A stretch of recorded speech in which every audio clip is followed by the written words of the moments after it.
on the money and unlocking funding strategies for early stage startups. Industry experts and successful entrepreneurs will share invaluable insights on understanding and securing financing and funding for your startup's growth. We're going to go through a diverse range of funding options, tips for pitching to investors, key elements that make your startup attractive to potential backers. Whether you're a budding entrepreneur or an early stage startup founder, this panel is going to equip you with knowledge and strategies to navigate the very complicated world of funding and get you set up on a path for success. This is a really golden opportunity to unlock the funding potential for your venture. So we are going to have incredible panelists, and we're going to kick off with our moderator, Scott Tabachnich from Moneris, Danielle Graham from the Firehood, Amy Sue from BDC, Andrew Apala from Preference Capital, and last but not least, Raymond Luk from Hockey Stick and Flow Ventures. Please join me in a warm round of applause.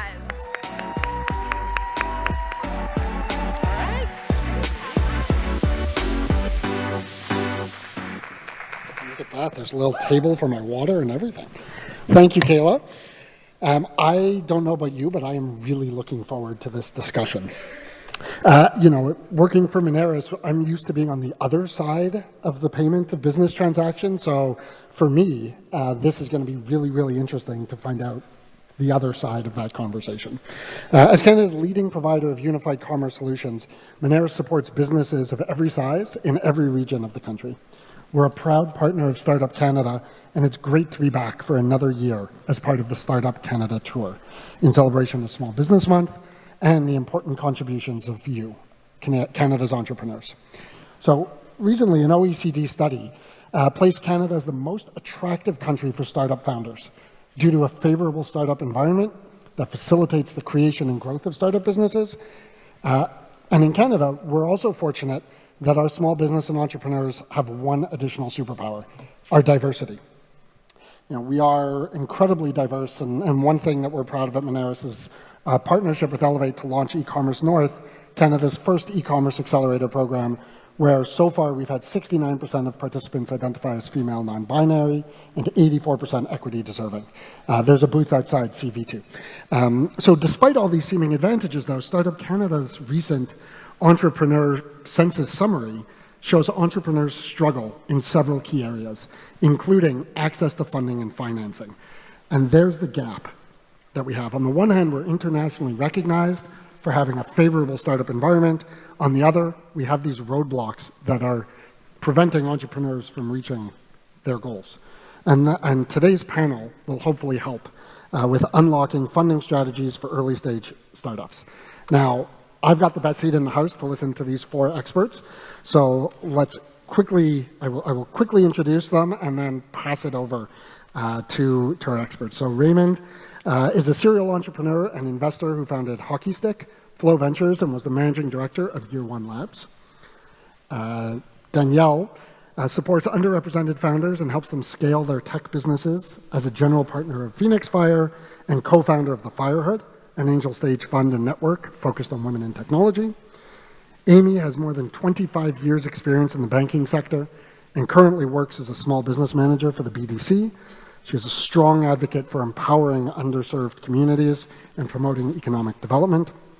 And Andrew, last but definitely not least, has a successful co-founding history with several tech startups, the general partner of Preference Capital, a tech-focused micro VC, and invests his own money as an angel.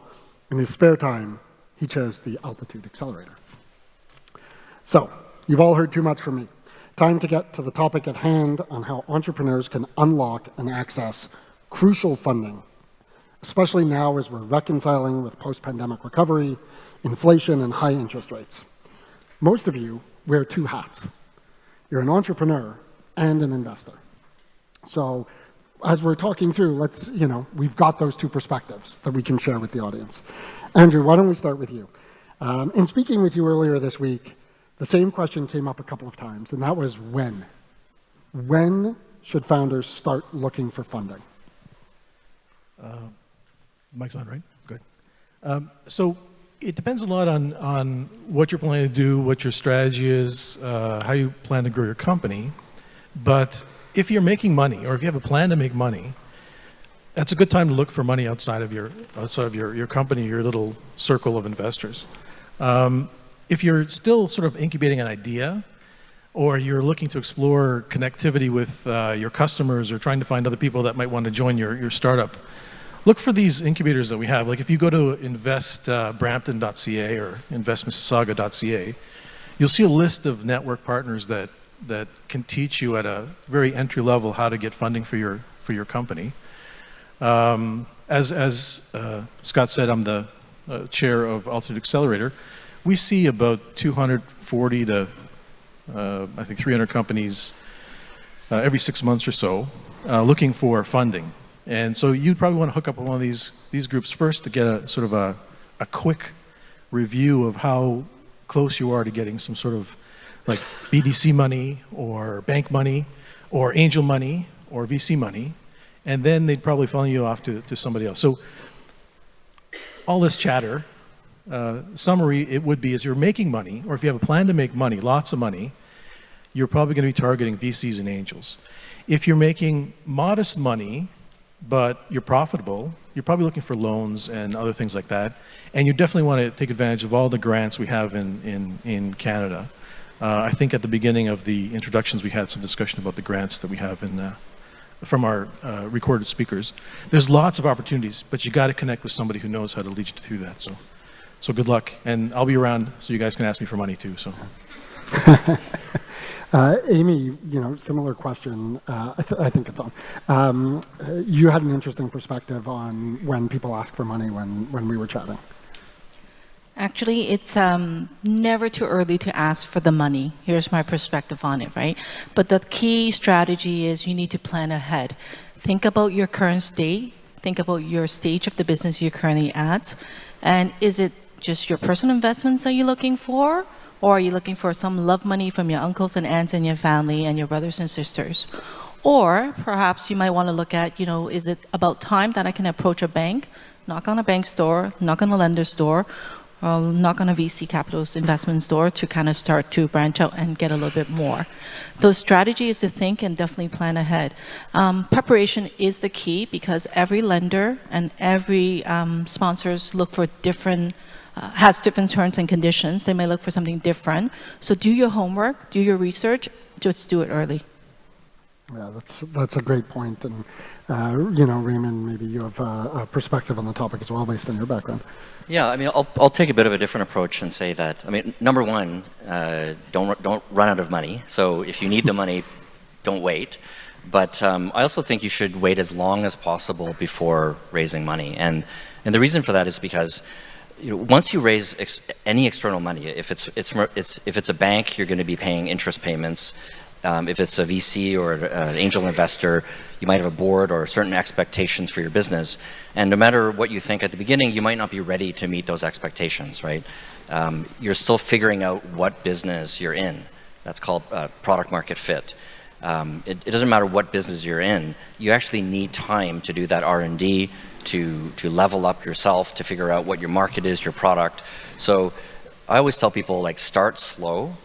It might be better to wait a year or two and actually, keep working your job, incubate your own company yourself in your basement or your parents' basement, whatever the case may be.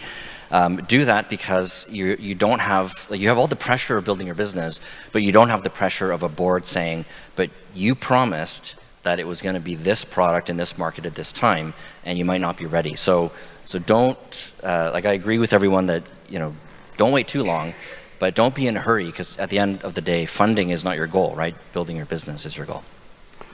Yeah, it's such a good point, and it's interesting to hear sort of different perspectives. As a communicator, what I'm hearing is understand your story and your journey, and where do other players fit in as you're building your story. Danielle, do you maybe have some perspective to talk about that self-awareness that's required? Yeah, absolutely. I mean, I really agree with all of the points, and I think it's always a personal journey, what you're going through as you start this company. I mean, hopefully you're building something that's differentiated, that's innovative, that's coming from you, that you're seeing as a gap in the ecosystem, and you're obsessively solving that problem. And so thinking about it from your own personal journey, It's about relationship building. And so understanding what you're looking for, who are the right partners, who could be strategic. It's almost like sometimes founders take too long to engage because they want to be perfect, they want to prep. And you could have engaged earlier a lot of investors, built those relationships, so that when you're ready to unlock their capital, you've already established that coachability, you've already established those relationships, you've already shown them, hey, this is what I'm doing, and they're engaged and they're excited for you. So I think kind of understanding that important balance and having the emotional intelligence to build an incredible network. At first, it may feel like you're throwing, spaghetti at the wall. And, I just arrived from Italy, so I'm thinking about spaghetti a lot. But, what will stick, you don't know yet. You're discovering that. And so as you go through the ecosystem, you'll find your people, you'll find your investors, you'll find your board members, you'll find your talented individuals who really want to join you maybe earlier on in the journey or later on in the journey. And almost like stage gating each of those people to say, okay, I can engage these people then, but keep them warm so that when you're doing it, you're not making some intensive ask, okay, give me money now. Like, no, that never seems to work. I don't know why. So I think that's really part of it. And a lot of it is about your relationship with those people because you're the one driving your own journey.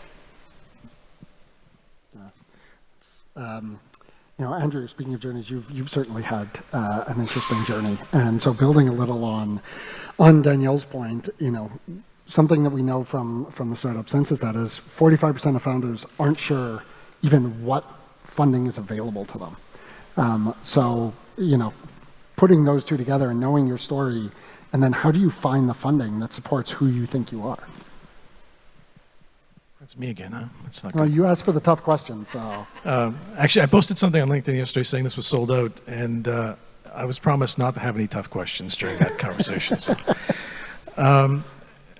So there's really like 2 or 3 kind of questions you've got to ask yourself when you're getting funding. And one is am I willing to take a risk of having a loan and having interest payments because I have a business that's actually running and operating and I have cash flow coming in? Or do I want to look for somebody who's going to give me a lot of time? So Raymond mentioned time, right? And that's where you're looking at angels and VCs. And then there's like these grants, as I mentioned earlier. Do look at the grants. I have been parts of companies that have started, and we got a 30,000 OCE grant for marketing because our co-founder was under 30 years old. We got a export grant for an export manager from EDC for 84,000 over 2 years. We funded a good part of our first kind of exploration of customers by getting grants. If you do any kind of scientific research or engineering, there's grants that you get back at the end of the year from the government. So you get maybe 65% coverage of some of your experimental development as well. You got to know about these things. Like there's no way you can make it. I've never heard of a company that didn't get at least one grant somewhere. It's really hard in the marketplace right now. One thing that Scott did mention, for our partners, we publish a sort of a circular in terms of what the status of investment is in North America. Toronto is usually 3rd or 4th in North America in terms of money placed into startups. But that's a deceiving number because it's mostly at the Series A or higher level. The startup level, the seed and the pre-seed, the largest market for that is like San Francisco, followed by New York and then Denver, and then like Toronto's really far away from that market. So if you're early stage and you're looking for non-dilutive money, you're good in Toronto. But if you're looking for money that's going to come in as like a shareholder or something, there's very few micro VCs like Preference Capital. There's very few funds that will risk giving you $10,000 every quarter because you're progressing along your business plan. You have to know what you want to find. I know I'm not actually answering the question very well, but it's something that you have to educate yourself on, and you got to know what you're willing to risk in terms of getting a loan on the books or getting equity on the books. And then people don't know this, but friends, family, and you fund 4 times more companies than angels do in Canada. You fund 4 times more companies than VCs do in Canada. So if you have an uncle if you have an aunt, I would say go to them. They trust you. Give them the first run of your product or whatever it is. We heard this morning that 1 of 3 buyers of this product from Arlo was a mom, right? So friends, family, and you are probably the best source of your initial funding. And plus, you guys are committed to this. You guys know this. It's the best money to get in your company. Angels are later. It could be a year later, as Raymond was mentioning. VCs are a little later too. But look for your friends and get as many grants as you can. We definitely can connect with people outside. They'll show you how to get these grants as well. Just if you're going to raise money from friends and family, and I've done this, just make sure, because you're going to see these people at Thanksgiving, that you, like for my rule, if I'm raising money from people I know, look them in the eye and say, don't give me this money if you're not willing to lose it 100%, right? Because it's number one, it's risky, but number two, it'll preserve your relationship, and that way you don't have that hanging over your head. So say the words, if you give me this money, make sure you're okay to lose it, and we're still going to be okay, and then you'll be fine. I'm going to add to that, Scott. Please. So I think if you are going to raise money through your friends and family, go a little bit beyond, draft up an agreement, put certain metrics in place, so then this way you have an agreed upon terms and condition, so then you can all be sitting at the Thanksgiving dinner together, right? So at least this way you hold yourself accountable for the metrics, and also, the other party that's giving you the funds could also have a certain sets of standards to point you to. Yeah, Christmas is coming up, so great time to pitch. I think one thing that people don't realize is how many people around them are actually accredited investors. So as someone who has built an angel network in the last year, it's been really interesting the conversations and insights you get about people's finances and what they do or don't know about investing and what they're doing.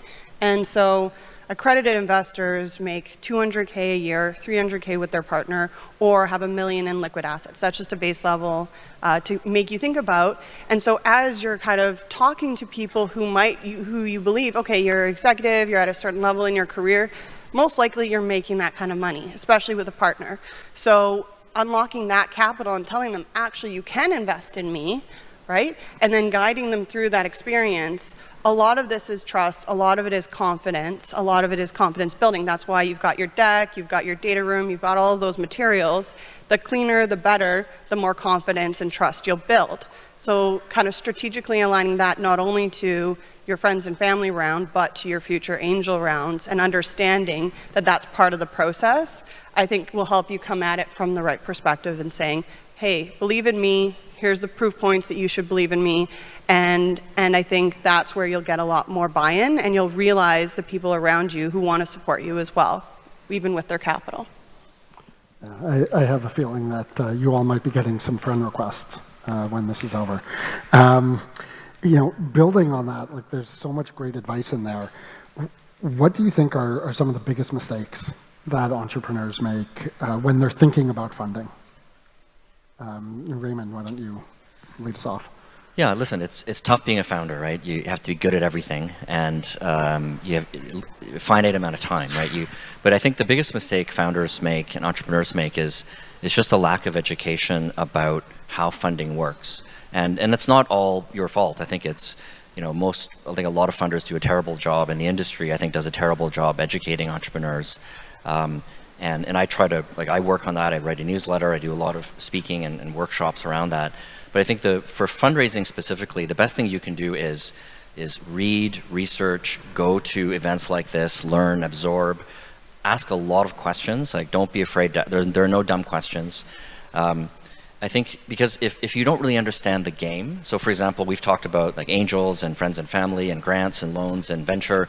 If you don't understand the basics of what that means, and you meet a VC in an elevator, you think, oh, I need to pitch this person, but you may not be a company that really wants venture capital, right? Only a few % of companies raise venture capital, and I think there's a study that I think of 12,000 venture-backed companies, and a surprising number of those companies failed, right? So a lot of people think when I get the money, I'm going to be successful, but that's not the case. So that's just one tidbit of things that you can learn about the industry, how loans work. Andrew mentioned grants.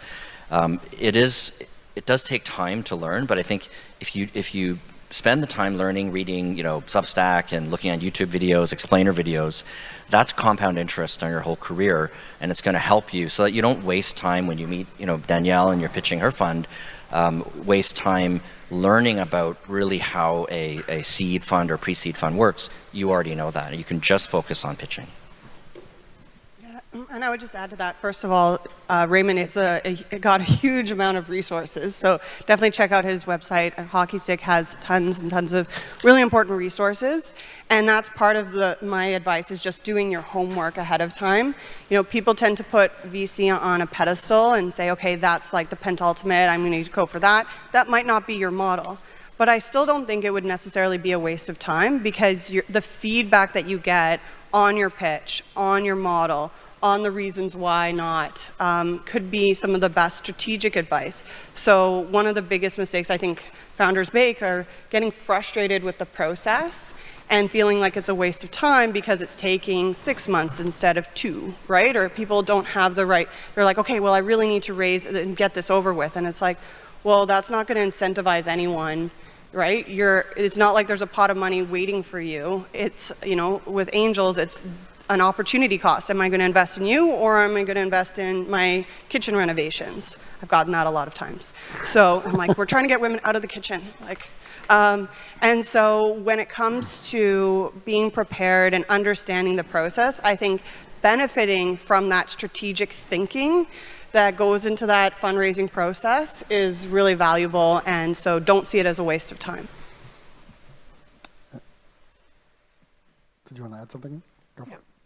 So BDC has been established since 1944, so we deal with entrepreneurs day in and day out. This is what we do every day. And I hear startup pitches all day long. So one of the biggest mistakes, and often mistake that I hear all the time, is how do you plan to repay your loan? Do your market research. No, if you're being provided this fund from VC, from a bank, the first question I think the banker's mind is, how do I secure my investment? How are you planning to pay back? So have a plan in place, have a written plan in place, and actually do a forecast model for the worst case scenario and also for the best case scenario. So you know how to forecast your cash flow coming in and coming out. And I have to agree with Raymond. Don't give up your day job yet. You can be a great dreamer, but still there's a cost of living that you need to manage as well. Those are great points. So, what I'm hearing is money doesn't just fall from trees. You have to put the work in. That being said, we do know that there are some gaps in financing. So from your perspective, what do you think industry and government could do better to help? Sorry, it's a loaded question. We're not in Ottawa, we're not in Queen's Park. You can just be honest. What do you think could be done better to help Canada's entrepreneur and founder communities? So can I just say, I don't know, I don't want to offend any sponsors or anything. So there's a lot I could say about that. But I think you mentioned Canada or Toronto is a great place to start a company, and I would kind of question that. There's, I think anywhere you are is a great place to start a company. So do not let where you live be an excuse. There's no perfect conditions, but there are some headwinds here in Canada.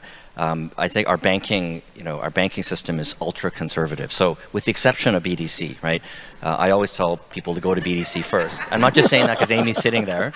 She hit me over the head with it. Yeah. No, but it's sincerely that BDC, as a Crown Corporation, they have a mandate beyond just how are you going to pay us back? Even though, please answer that question when she asks. But so for one gripe that I have, and I've said this in Ottawa before, it's we love owning stocks of banks as Canadians because they pay dividends. We're so proud of ourselves, and they're more secure.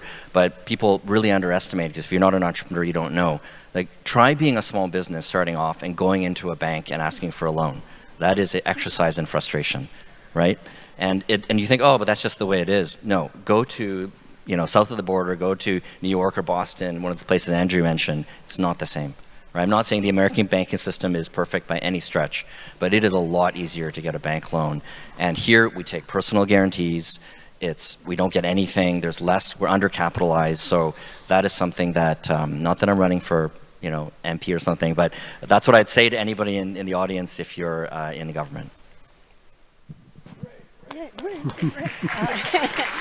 Vote for Ray. I'll vote for you. So I would say it feels like we're playing a game of hot potato. And so a good deal, if you analyze it, you see the potential, but it's like, okay, we're not going to lead and we're going to match. And this whole thing comes into play.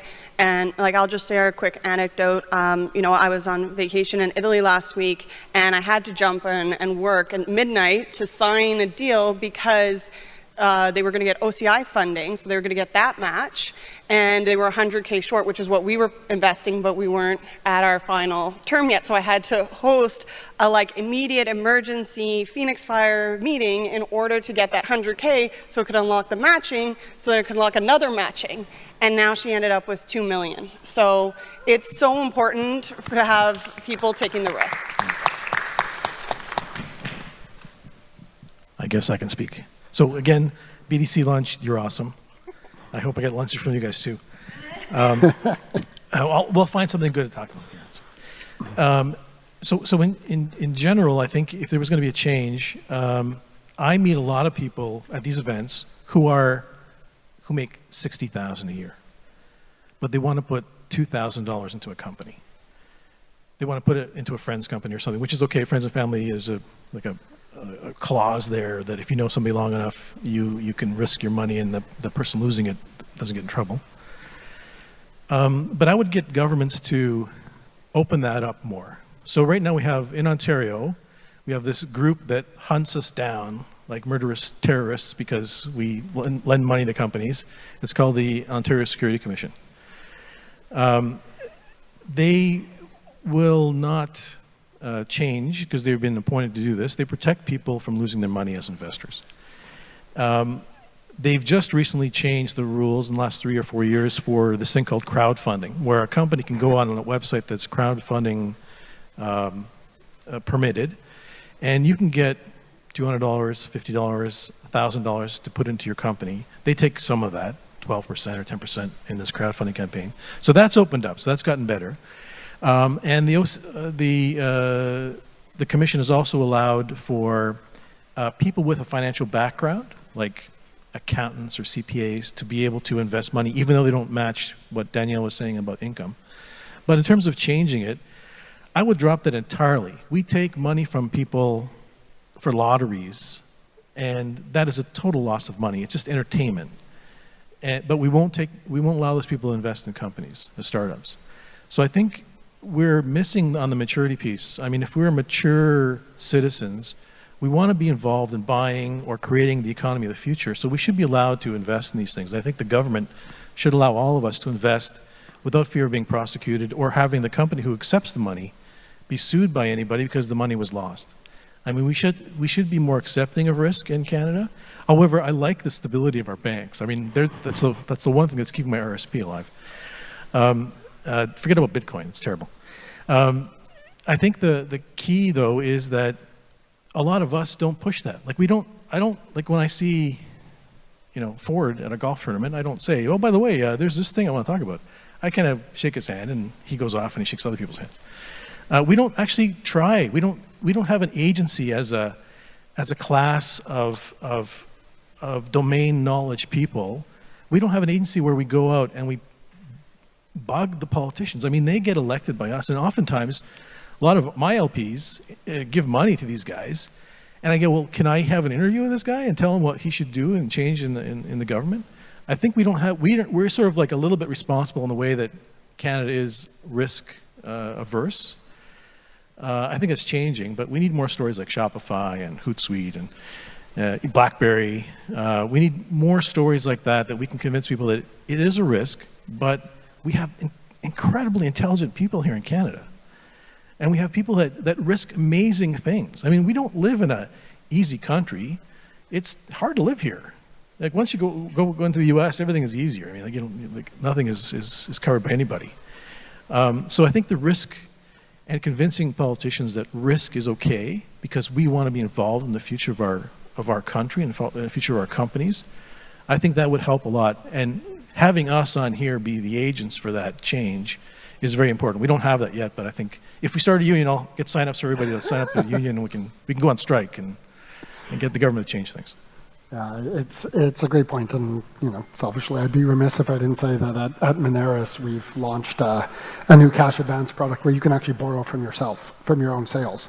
So there's no interest, there's no additional fees. It's off your future earnings is where you're actually borrowing from, as long as you're a merchant of ours. So just trying to be a little more creative about how to do that while spurring business growth.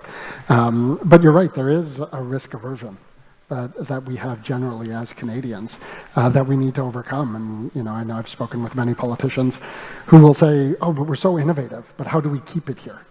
Right? How do we grow businesses here?"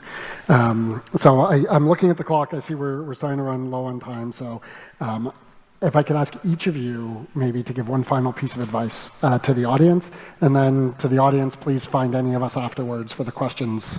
I have lots of them here that we weren't able to cover. Raymond, do you want to go first? We'll just kind of work our way over. Yeah, I mean, we did kind of go off in a rabbit hole talking about government. So, but I'd say that my advice is, when we talk about change and government, we talk about the risk appetite of Canadians and all these kind of macro things. In the end, the people are going to change that are the people in the audience, right? You're entrepreneurs. And you're going to change all of that, and we as entrepreneurs ourselves as well, we're going to change that by just building great companies. So on the one hand, yes, like we all live in an environment and there's different things that could be better. On the other hand, the best thing about being an entrepreneur is you get to wake up every day and make a difference.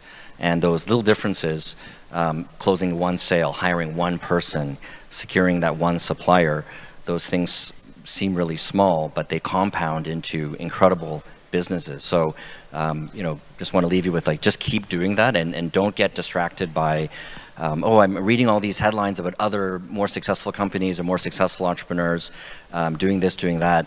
Focus on your own business, build your own success, because every person that you look up to went through exactly the same road, those 10,000 steps, 10,000 hours that you did. Danielle? Yeah, I would say, think about it like a sales CEO. When you're pitching, when you're engaging, when you're building your network, like I said, there's no, pot of gold that people are waiting to give out. It's about you selling what you're delivering, believing in your own vision, and really convincing others of that. And there's a lot of different ways to do that. And as you pitch, as you get feedback, you'll see so many little tweaks over time that you couldn't have imagined, that suddenly a year later, it won't feel like you've done anything. You won't see it tangibly, but you'll feel it in the way that you speak, the speed at which you can articulate and convince someone to buy in to what you've been doing all along. So I think that's just the mental strength of pushing through, and the intangibles are really important to hold on to. So good luck. Listen, entrepreneurship journey is tough. It's not a rosy road.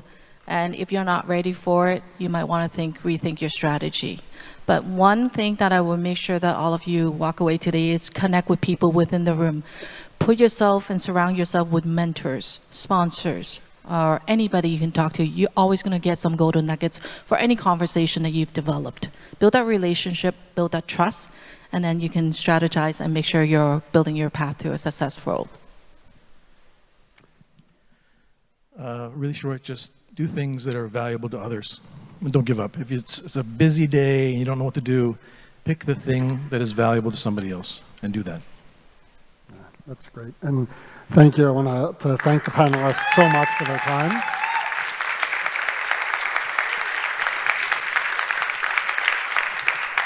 And a very big thank you to Startup Canada for bringing this community together. As I heard repeatedly on the stage, entrepreneurship can feel like a lonely journey.